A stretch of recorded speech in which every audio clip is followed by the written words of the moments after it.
Ce matin, bien-aimés, nous allons revenir sur la connaissance. Amen.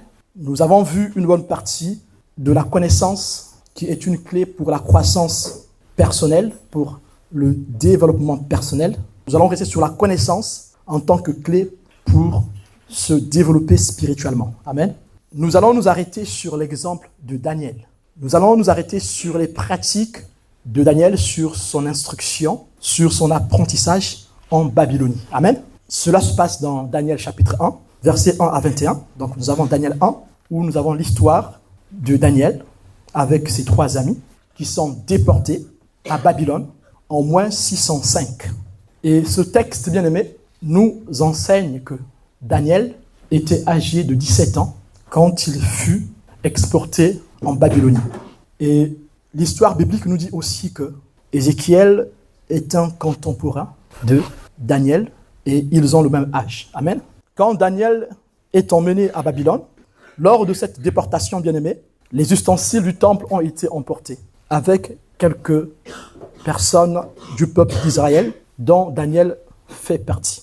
Le roi Nebuchadnezzar va choisir parmi les enfants des Israélites des jeunes pour servir dans le palais royal. Cette élite qui est choisie devait servir le roi Nebuchadnezzar. Et c'est une sélection de base qui est faite.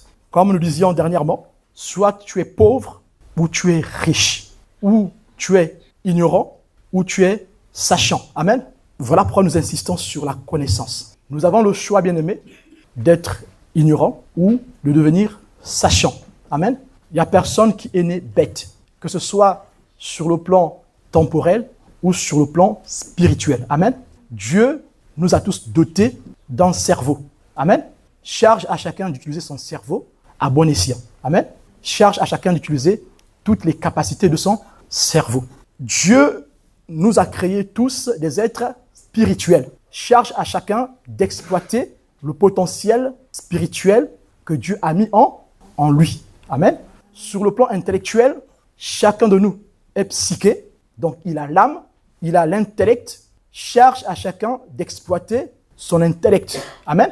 Et je peux encore vous assurer qu'on n'exploite même pas le 10e de nos capacités que nous avons dans le cerveau. Et je vais encore aller plus loin. Dans la constitution de l'homme bien-aimé, la femme a une capacité intellectuelle plus importante que l'homme. Malgré les disparités qu'on a aujourd'hui dans la société en séquençant les postes dans les entreprises ou dans les administrations, mais la femme est dotée dans sa constitution d'une partie plus importante par rapport à la matière grise. Viendra ensuite la chose qui fera qu'on se démarque. Amen. Nous partons tous au départ avec les mêmes capacités, avec les mêmes facultés. Amen. Donc personne ne pourra dire non, je n'ai pas trop réussi parce que j'ai un cerveau qui ne marche pas bien. C'est faux. Et nous savons tous, bien aimés, que les plus brillants, ce sont ceux qui ont des handicaps. Pourquoi? C'est parce qu'ils s'appuient sur leur handicap pour exceller. Les plus grands mathématiciens, bien aimés, vous allez voir que c'est des autistes. Allez voir ceux qui jouent au jeu des échecs, bien aimés. C'est plus des gens qui ont des handicaps, des autistes. Ils vont utiliser leur handicap pour se développer. Et j'ai suivi il n'y a pas très longtemps un jeune autiste qui est aujourd'hui parmi les meilleurs joueurs du jeu des échecs, bien aimé. Il s'est appuyé sur son handicap pour devenir un grand joueur des échecs aujourd'hui. Et pourtant, il y a quelqu'un qui est bien portant avec tout son cerveau, avec toutes ses facultés, qui n'a pas pu le faire. Si vous connaissez l'histoire d'Einstein, au départ, ses profs se moquaient de lui. Mais il a changé de position. Il a commencé à utiliser son cerveau de façon optimale. Amen. Charge à nous ce matin, bien-aimés, d'utiliser de façon optimale nos capacités. Mais, attention, il y a un sacrifice. Ce jeune homme bien-aimé, cet autiste, qui est devenu champion aujourd'hui d'échecs, a payé le prix. Amen. Il s'est nourri.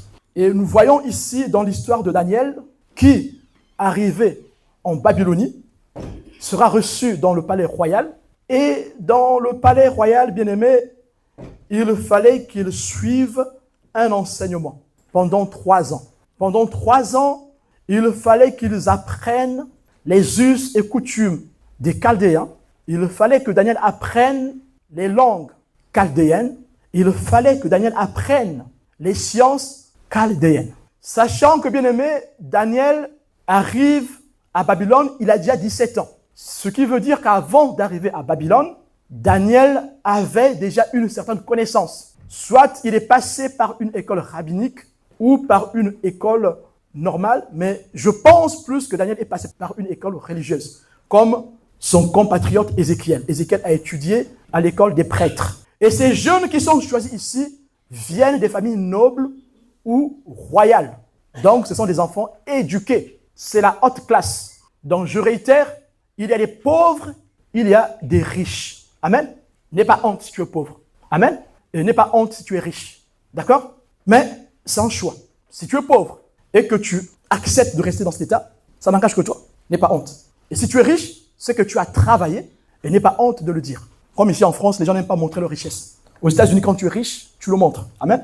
Et Daniel, ici, bien-aimé, a déjà reçu une certaine éducation. Nous savons tous qu'à 17 ans, on est au moins en terminale. Amen. Normalement. Pour les enfants normaux, à 17 ans, ils sont en terminale. Voilà. Je connais un jeune, je pense que c'est un jeune anglais qui a fait son doctorat, je pense, à 10 ans. À 10 ans, il a soutenu un doctorat et voire même plus. Dans lui, c'est un surdoué.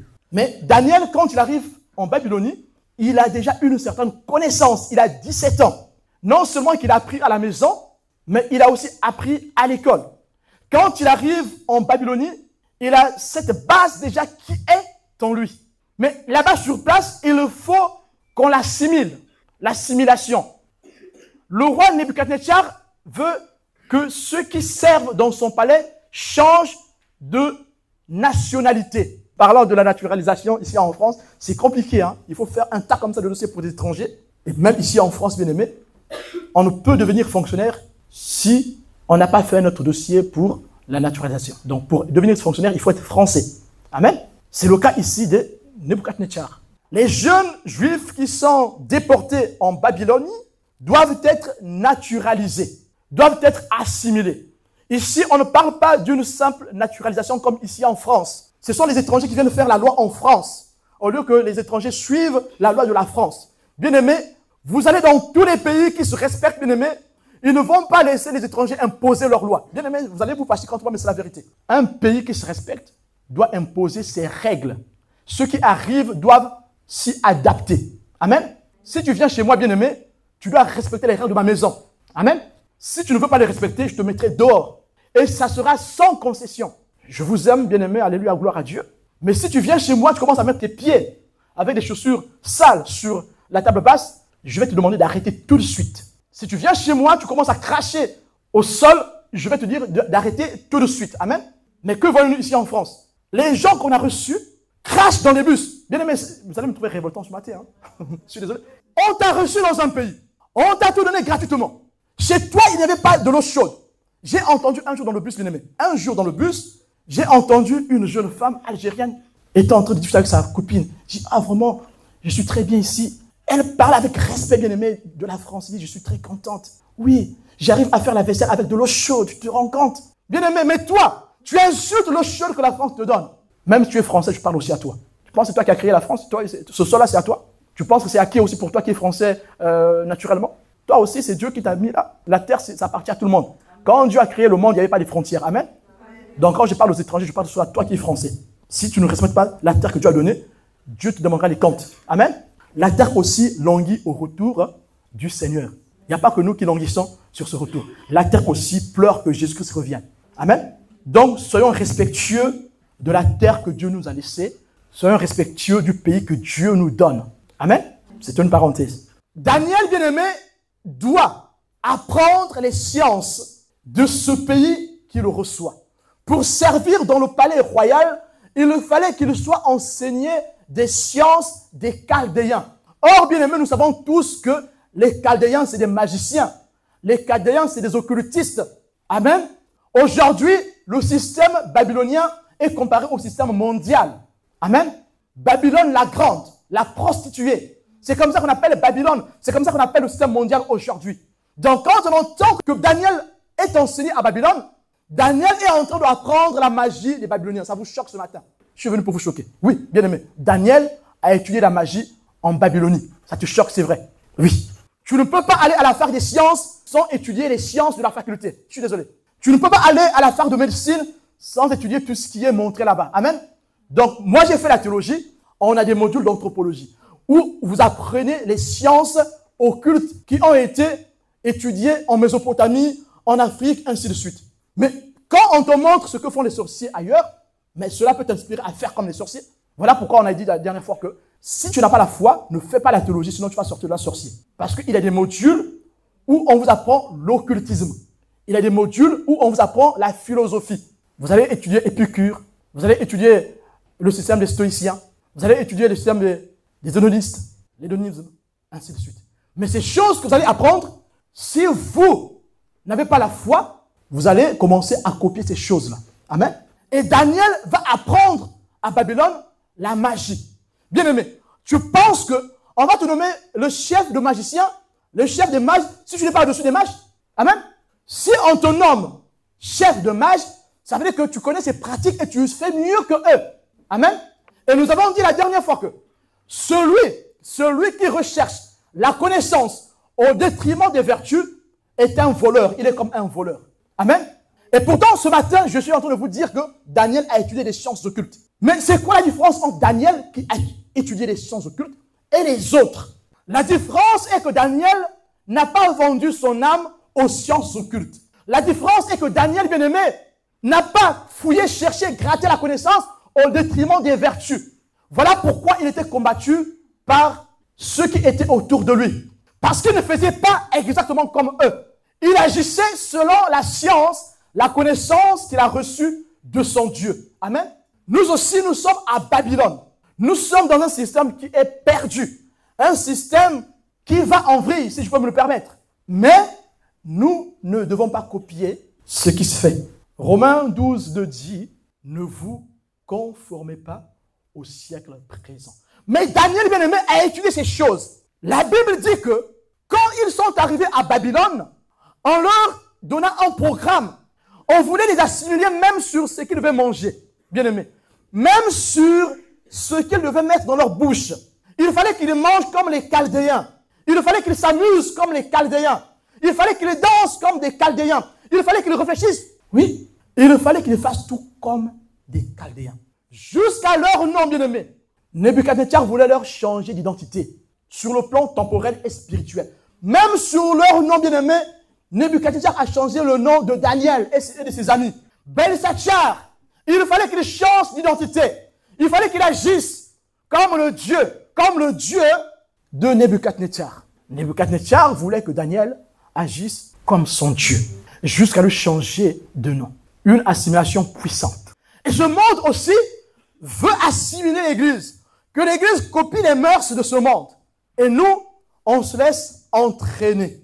Nous avons copié les mœurs de ce monde et nous les avons ramenés à l'Église. Aujourd'hui, il n'y a plus de différence entre le monde et nous. Mais Daniel, bien-aimé, a été intègre. Il a dit, je ne mangerai pas les mets du roi. Bien-aimé, dans le palais royal, il y a de la viande. Aujourd'hui, bien-aimé, avec l'inflation, le kilo de viande, une bonne viande, le kilo coûte 15 €. Amen. Mais bien-aimé, toi, tu as l'opportunité de manger le gigot d'agneau tous les jours. Vous vous rendez compte? Bien-aimé, j'ai l'opportunité de manger le gigot d'agneau tous les jours, mais je ne vais pas refuser. Je veux dire, alléluia. Tu as l'occasion de boire du champagne tous les jours. Tous les midis, tu as du champagne avec le gigot d'agneau. Il y a des fruits, il y a des raisins, des gros raisins qui te regardent. Mange-moi, mange-moi, mange-moi. Et toi, tu vas dire, non, je ne mange pas les gros raisins. Je ne mange pas le gigot d'agneau qui te regarde avec les yeux ouverts comme ça. Et ça scintille. Ils ont saupoudré l'agneau avec de l'or. Bien-aimé, oui, c'est vrai, c'est la vérité ce que je dis. À Dubaï, bien-aimé, il y a des plats qui sont saupoudrés d'or. Et le plat peut coûter 5 000 €, voire 25 000 € pour un gigot d'agneau, bien-aimé, pour un morceau de viande saupoudré d'or. Tu manges tranquille, tu fais rentrer l'or dans l'estomac. Mais Daniel dit, non, je ne mangerai pas ça. Bien-aimé, combien parmi nous auraient résisté à cela? On se pose des questions. On tournerait. Oh, il faut manger les mets du roi. Bon, je vais d'abord réfléchir un peu. Tu allais revenir plusieurs fois pour regarder la viande. Mais bien-aimé, Daniel a décidé, je ne touche pas à cela. Quelle discipline. Bien-aimé, pour rentrer dans la connaissance excellente, il faut beaucoup de discipline. Si nous voulons réussir dans notre relation spirituelle, si nous voulons réussir, bien-aimé, dans les dons spirituels, si nous voulons exceller dans les dons spirituels, il faut beaucoup de discipline. Bien-aimé, il y a un choix. Ou tu nourris l'âme, ou tu nourris l'esprit. Ou tu nourris la chair, ou tu nourris l'esprit. Bien-aimé, tu n'auras jamais l'équilibre. La balance doit pencher. Soit ça penche vers la chair ou ça penche vers l'esprit. Il n'y a pas un bon, moi je suis équilibré. Voilà, je suis équilibré. Ma chair, si on met la chair et l'esprit sur la balance, ça sera comme ça, c'est faux. Il n'y a personne pour qui la balance sera comme ça, bien plate, c'est faux. Pour aucune personne, la balance sera équilibrée en ce qui concerne la chair et l'esprit. Pour aucune personne. Il faudra travailler de sorte que la balance pèse du côté de l'esprit. Amen.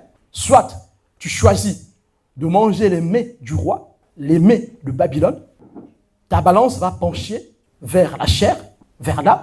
Soit tu refuses de manger les mets du roi et la balance se portera vers l'esprit. L'homme, bien-aimé, est constitué de l'esprit, l'âme et le corps. Amen. Vous avez cela dans Genèse chapitre 2. Quand Dieu créa l'homme, il souffla sur la masse de terre. Amen. Et cette masse devint une vie, une âme. Amen. Donc, qu'est-ce qui est proche de Dieu? Ce qui est proche de Dieu, ce n'est pas l'âme. C'est l'esprit qui a la conscience de Dieu. L'âme n'a pas la conscience de Dieu. C'est l'esprit qui doit dicter à l'âme la conscience de Dieu. C'est l'esprit qui doit dicter au corps la conscience de Dieu. Donc, si l'esprit est mélangé à l'âme, alors c'est l'âme qui va dominer, qui va dicter au corps ce qu'il fera. C'est là qu'il faut se poser la question. On choisit de nourrir qui?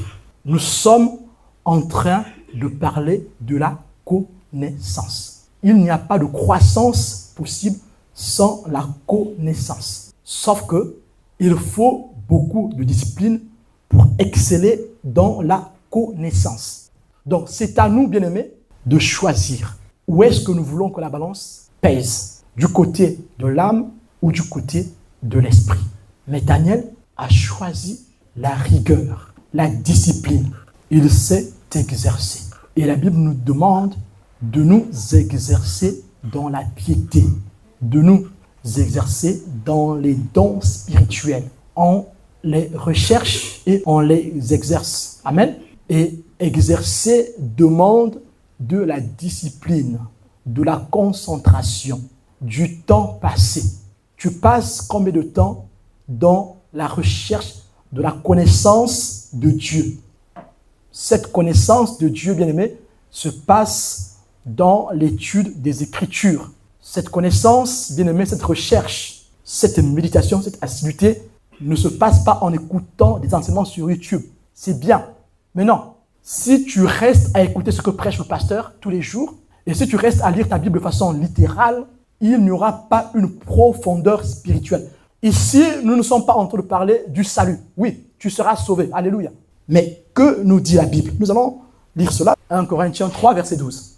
Or, si quelqu'un bâtit sur ce fondement avec de l'or, de l'argent, des pierres précieuses, du bois, du foin, du chaume, l'œuvre de chacun sera manifestée. Amen. L'œuvre de chacun sera manifestée.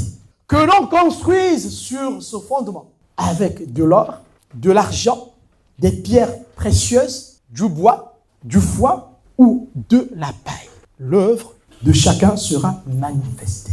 Mes bien-aimés, par quoi construisons-nous nos maisons? C'est par quoi? Pardon? Par le bois? Non. En général, un architecte, comment il fait pour construire une maison? C'est la connaissance. Bien-aimé, vous prenez un pêcheur pour qu'il fasse architecte, il ne fera pas. Pourquoi? Il n'a pas la connaissance. Vous prenez un architecte pour faire pêcheur, il ne le fera pas. Pourquoi? Il n'a pas la connaissance. Tu ne pourras pas pêcher des poissons comme Pierre. Tu n'as pas la connaissance de Pierre. Pierre a la connaissance des eaux, de leurs mouvements, de leurs difficultés, de la dureté de la vie du pêcheur. Toi, tu ne l'as pas. On ne peut rien faire sans la connaissance. Pour bâtir ici une maison, il faut avoir la connaissance. Savoir quelle pierre précieuse, quel matériau je vais utiliser. Amen. Et donc, tu ne rêves pas ça. Sauf David qui est rêvé, sauf Moïse qui a rêvé comment construire la maison de Dieu. Mais en général, je parle de la généralité, tu ne rêves pas ça. Amen. Donc, il faut apprendre. L'apprentissage continu doit être une devise pour les enfants de Dieu. Bien-aimé, je suis quand même déçu et ça me fait mal au cœur. Vous allez voir, j'ai connu beaucoup de personnes, ils ont eu un doctorat en économie. Ils finissent vigiles. Oui, c'est un bon métier vigilant parce qu'il faut qu'il y ait des vigiles. Amen. Mais chacun peut choisir une matière pour construire la maison, n'est-ce pas? Donc le vigile, c'est lui qui fait le métier de vigile. Il a pris cette matière pour construire sa carrière. Amen. Mais toi, tu as appris l'économie et tu es vigile. Tu as les capacités de faire ingénieur, mais tu es serveur. C'est un bon métier être serveur parce qu'il faut que les gens servent. Amen. Mais chacun a son métier. D'accord? Je connais une femme, bien aimée, elle est spécialiste. Elle a même écrit des livres. Elle s'est spécialisée dans le ménage. C'est sa carrière, bien aimée. Et elle prend ça au sérieux. Elle fait ça avec amour. C'est son métier. Amen. Mais toi, ce n'est pas ton métier. Pour elle, c'est son métier. Et elle a écrit des livres, bien aimés. À succès, hein. Elle passe à la télé, la femme en question. C'est son métier. Elle aime son métier. Mais toi, ce n'est pas ton métier. Tu as étudié l'économie. Mais tu passes maintenant vigile. Mais laisse le métier de vigile à celui qui connaît ce métier, celui qui a la force, celui qui a l'intelligence pour faire ce métier. Il saura détecter les voleurs.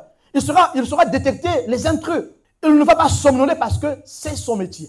Et il ne tombera pas malade parce qu'il fait ce métier. Parce que c'est son métier. Il aime ce métier. Il faut la connaissance pour construire une vie. Il faut la connaissance pour bâtir une carrière. Il faut la connaissance pour se développer spirituellement. Mais ici, bien aimé, il faut choisir le bon matériau pour bâtir sa vie spirituelle. De même, il faut le bon matériau pour bâtir sa carrière. Donc, faire le bon choix de son métier. Amen. Si tu as les capacités de faire vigile, fais-le. N'hésite pas. Tu seras amené à créer des entreprises de vigile. Tu vas devenir riche. Amen. Si tu as les capacités de faire le ménage, fais-le. Tu auras les capacités pour créer des entreprises de ménage. Non, ne reste pas sur la vision du ménage. Oui, c'est ton métier. Mais maintenant, il faut aller plus loin que le métier. Amen.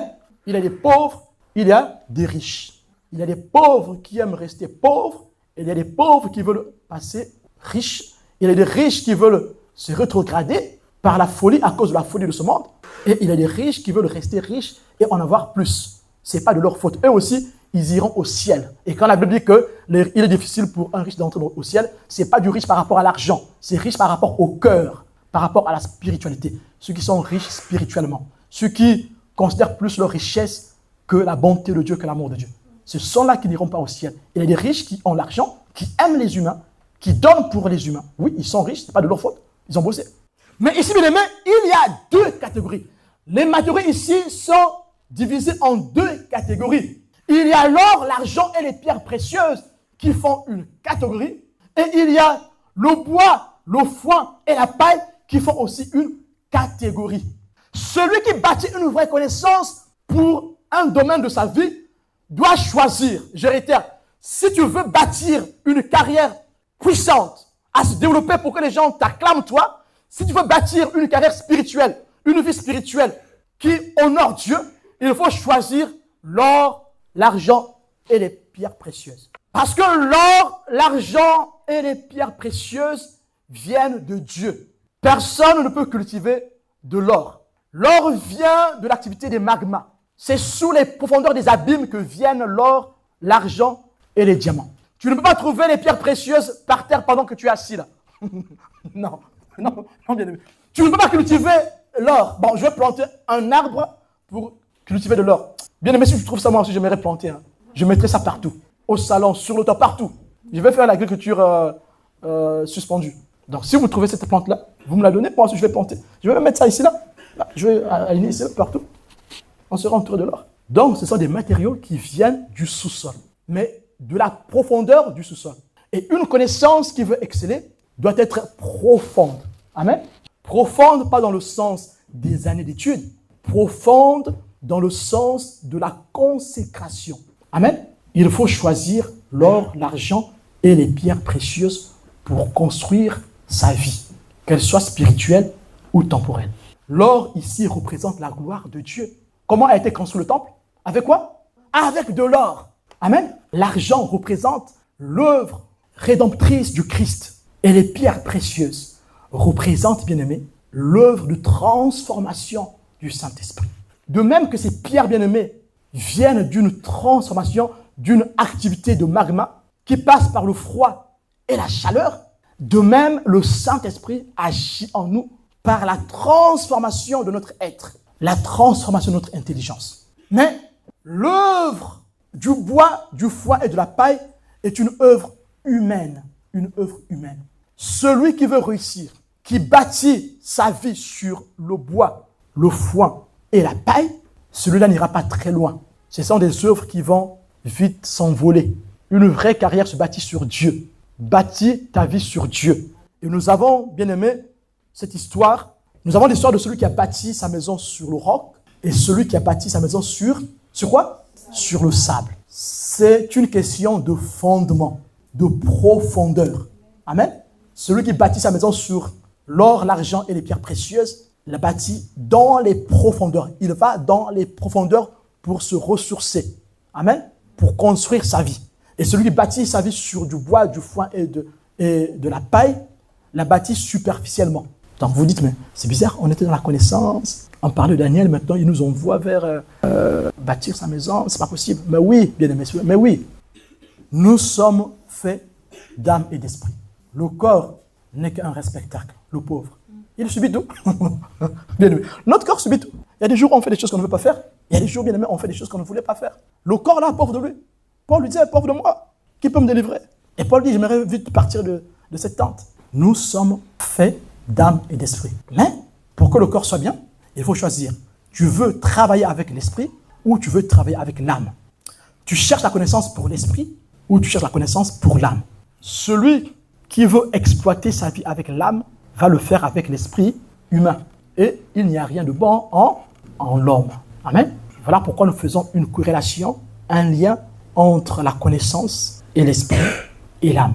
Voilà pourquoi nous insistons sur l'œuvre. Il faut que ça vienne de l'esprit. Ça veut dire quoi? Dans tout ce que tu fais, tu dois associer Dieu. Pourquoi je dis que nous devons rechercher vraiment ce qui vient de l'esprit? C'est parce que nous sommes d'abord spirituels. Tu es d'abord spirituel. Je suis d'abord spirituel. Avant que je ne sois chair, sarx, en grec, je suis d'abord pneuma. Je suis d'abord esprit. La chair, bien aimée, la Bible appelle cela chair d'animal. Je vais vous donner le texte biblique. 1 Corinthiens 15, verset 44. La chair que nous avons n'est rien du tout. Amen. C'est le corps animal. C'est l'esprit qui donne le poids au corps. Voilà pourquoi, bien aimé, quand tu commences à perdre la tête, tu vas te sentir léger. Quand tu commences à mourir, tu vas te sentir aussi léger. Il y en a qui ont connu l'expérience de petite mort. Ceux-là vous diront que pendant cette expérience, ils se sentent légers. Il y en a qui ont connu l'expérience de mort imminente. Ils vous diront aussi qu'ils se sentent légers, ils planent. Parfois, ils rencontrent une lumière. C'est l'esprit qui donne du poids au corps. Nous sommes faits d'âme, d'esprit et de corps. Le corps n'est qu'un témoin. Il n'a rien, il n'a pas de force. Voilà pourquoi il faut utiliser l'esprit pour bien vivre sur terre. Et bien aimé, il y en a qui ont bien compris cela, que nous qui nous appelons chrétiens ou enfants de Dieu. Les occultistes, bien aimés, ont compris l'importance de l'esprit pendant leur existence sur terre. Les occultistes, bien aimés, nourrissent plus l'esprit que la chair. Ça vous choque, hein? Vous allez dire, mais ce ne sont pas eux, les gens qui aiment la fête, les gens qui aiment satisfaire leur corps. Un vrai occultiste, quelqu'un qui pratique l'ésotérisme, va plus nourrir son esprit que sa chair. Satan est un copieur. Satan copie ce que Dieu fait. Satan était auprès de Dieu. Il portait le sceau de Dieu avec perfection. Il a volé certains rudiments de Dieu. Il a copié. Et il ne fait que copier jusqu'aujourd'hui. Et ceux qui ont fait des sciences occultes, ceux qui sont ancrés dans l'ésotérisme, nourrissent plus leur esprit que leur corps. Mais toi et moi qui sommes enfants de Dieu, nous nourrissons plus notre corps que notre esprit. Ceux qui ont fait les sciences occultes, l'ésotérisme, quand ils veulent rencontrer le diable, ils doivent se purifier. Ils vont passer des moments de restriction. Ils vont limiter tout ce qui est charnel. Ils vont nourrir leur esprit. Parce que tu ne peux pas rencontrer une autorité spirituelle quand tu es charnel. Il faut que tu sois léger. Mais toi, tu cherches les dons spirituels. Tu ne veux pas être léger. Quand on dit on va faire le jeûne, ah non, tu n'es plus là. Tu trouves une excuse. Ah non, j'ai des problèmes de santé. Va voir ton médecin. Si tu es malade, vois le médecin, discute avec lui par rapport à cela. Est-ce que c'est possible qu'est-ce que tu peux faire? Tu peux faire un jeûne intermittent aussi, où tu bois des aliments liquides. Au moins, tu montres à Dieu que tu veux rendre ton âme légère. Les occultistes prennent du temps pour se consacrer. Ils passent des veilles. Mais toi, quand on dit veille de prière, ah non, j'ai un problème demain. Tu trouves une raison pour ne pas aller à la veille de prière. Mais l'occultiste, quand il a rendez-vous avec un démon ou avec Satan lui-même, il doit se priver. Si vous connaissez un réseau chrétien autour de vous, demandez-lui, il va vous dire, il se prive. Voilà pourquoi dans 1 Timothée, je pense, chapitre 3, on parle des doctrines des démons. Nous revenons sur l'acte posé par Daniel. Daniel dit à l'eunuque, ici le prince des eunuques, que nous ne mangerons pas les mets du roi, donne-nous que des légumes. Amen. Vous, quand vous entendez ça, vous dites, oh tiens, moi aussi je vais faire un régime que des légumes. Il n'y a pas une corrélation entre ce que tu mets dans la bouche et la foi. Amen. Ici, c'est une pratique très exceptionnelle. L'ère des chrétiens, selon ce que dit la Bible, nous pouvons manger tout, nous pouvons manger de tout. Amen. Ce qui se vend au marché. Celui qui va dire, maintenant je veux faire une restriction, je ne mangerai que des légumes, à cause de la spiritualité, tu es en train de rentrer dans la doctrine des démons. Et si vous voyez les occultistes, les rosicruciens, à un certain niveau, à un certain degré d'occultisme, ils vont devenir végétariens. Donc je vous dis, j'ai des amis qui sont dans ça. Ils sont végétariens. Et ils ont imposé ça à toute leur famille. Ils ont cette rigueur pour leur permettre de rentrer en contact avec les démons et Satan. Donc Dieu nous dit ce matin, ne tendons pas vers cette connaissance, mais cherchons la connaissance qui élève l'âme. Daniel, qui a reçu toute la connaissance des Chaldéens, a choisi de servir le roi Nebuchadnezzar avec la connaissance de Yahvé. Et pourtant, nous avions dit au départ que Daniel a étudié toutes les sciences des Chaldéens. Et il était excellent. Quand ils ont dit au prince eunuque, donne-nous que des légumes, 10 jours plus tard, le roi a rendu visite à tous ces jeunes, à tous ces pensionnaires.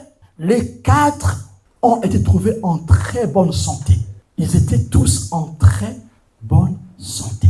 Le résultat était palpable. Et bien aimé, ces 4 jeunes étaient plus excellents que les autres après 3 ans d'études. Ils étaient 10 fois meilleurs que les autres, selon ce que nous dit Daniel chapitre 1. Ils étaient 10 fois meilleurs que les autres. Pourquoi? C'est parce qu'ils ont fait le choix de servir Dieu. Et pourtant, ils ont acquis des connaissances des Chaldéens. Dieu nous interpelle encore ce matin. Cherchons la connaissance, mais pas au détriment des vertus, mais pas au détriment de l'éthique, pas au détriment de la morale, pas au détriment de la parole de Dieu. Dieu désire ce matin que nous recherchions la bonne et la vraie connaissance. Il est semé corps naturel. Dans ma version, c'est écrit corps animal. Amen. Dans ma version, c'est corps animal. Il est semé corps naturel. Il ressuscite corps spirituel. S'il y a un corps naturel, il y a aussi un corps spirituel. Amen. Cela sera révélé en nous. Donc nous avons une partie spirituelle et une partie naturelle. Quelle partie voulez-vous nourrir? Quelle partie voulons-nous nourrir? Daniel a choisi de nourrir la partie spirituelle. Et il a servi Nebuchadnezzar avec le Saint-Esprit. Il était au-dessus de ses congénères. Donc nous allons prier ce matin pour que Dieu nous donne la force de méditer la parole de Dieu. Parce que la vraie connaissance de Dieu ne vient pas par une simple lecture. Si nous voulons grandir dans les dons spirituels, nous devons être emmenés à faire des études personnelles, où tu prends ta Bible, tu l'étudies de fond en comble. Il y a des outils. Si tu ne les connais pas, viens me voir. Je te montrerai des outils qui vont te permettre d'étudier ta Bible de façon puissante et associer cela à la prière. Vous allez demander à tous ceux qui ont des dons spirituels puissants, ils vont vous dire que ces dons sont venus, pas par la prière, mais par la méditation de la parole de Dieu. Tu es venu à l'église, tu as écouté la prédication, prends des notes, rentre chez toi, reviens sur ces notes, va plus loin que la prédication. Bien-aimé, ce n'est pas en 1 heure ou 45 minutes que je vais vous détailler la profondeur de la parole, ce n'est pas possible. Toi, tu as une journée devant toi, prends cette parole, médite-la.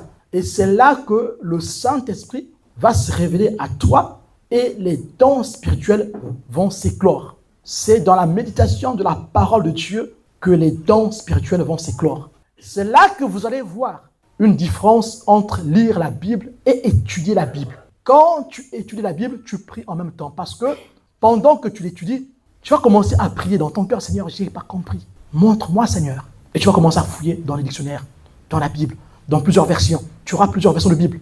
Nous avons des outils. Si tu pries beaucoup sans faire des études de la Bible, tu auras une grosse tête et les jambes maigres.